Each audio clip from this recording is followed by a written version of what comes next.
Alright, so this is just a little reflection on what I did for my public speaking analysis and how I revised it.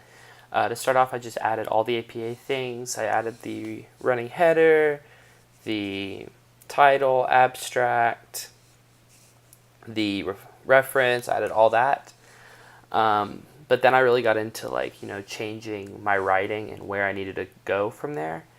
And I think that there were a lot of points where I wasn't very concise, being wordy, and I think that that's a weakness of mine. Um, while I write, I try to be the most effective writer for me when I'm writing. I will say what I'm doing as I'm writing it. So say the words and I'll almost act like I'm giving a speech to write it.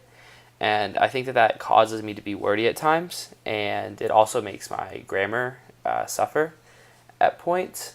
So my grammar was lacking in the writing at a couple places too, but I think that the grammar is something that is very easy to fix. I think that I can do that simply. Um, it's just learning rules, saying, hey, that's not right, fix that, and then it's just very quick and easy.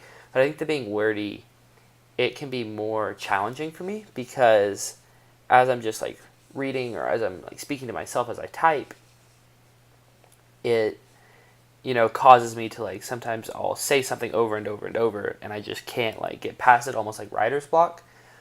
But while I'm typing, I'll type it 3 times and I'll have to delete it, and then it's this was here, but I like how this sounds in my head, but it doesn't look the best on paper. And I think that that's something that I can really work on. There was a point in the opening paragraph where I was a little wordy and I was a little contradictory to what I was speaking about. So I deleted that. I became very active. Admiral McRaven is going to tell students about his experience from the Navy SEAL Academy, and it's just this is what's going to happen.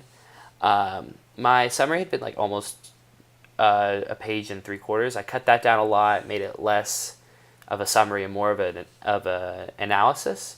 So I also added a lot of analysis to the negatives. Watching the speech for the first time, I didn't see a lot of negatives. So I rewatched it and really focused on where I could find the negatives and what needed to be worked on more. And I found that his nonverbal communication wasn't the best, so I really harped on that and said, hey, his nonverbal communication is not great. I related it back to his military experience, and I think that that really makes my paper better as well. All in all, I think that I can keep a simple structure. I don't feel like I'm stuck within a 5-paragraph rigid system. So I think that's very effective to me. But it's just learning the APA style, not being wordy, fixing grammar. But I think that other than that, once I fix those things, that I can be a very effective writer.